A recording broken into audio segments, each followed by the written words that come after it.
पाचोरा तालुक्यातील कुऱ्हाड खुर्द येथील बसस्थानक परिसरात अतिक्रमण वाढले असून या ठिकाणी अवैध दारूची विक्री व सट्टा पेढ्या हे अवैध धंदे राजरोसपणे सुरू आहेत। यामुळे बसस्थानक परिसरात सकाळपासून तर रात्री 10 वाजेपर्यंत दारुड्यांचा व सटोडी लोकांचा धिंगाणा सुरू असतो।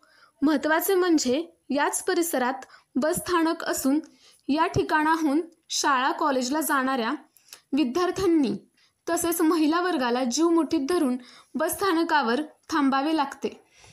विशेष म्हणजे माननीय न्यायालयाने अतिक्रमण काढण्यासाठी हिरवा कंदील दिला आहे, मात्र ग्रामपंचायतीच्या टोलवाटोलवीमुळे अतिक्रमण काढले जात नसल्याने कुऱ्हाड खुर्द ग्रामस्थांनी नाराजी व्यक्त केली आहे।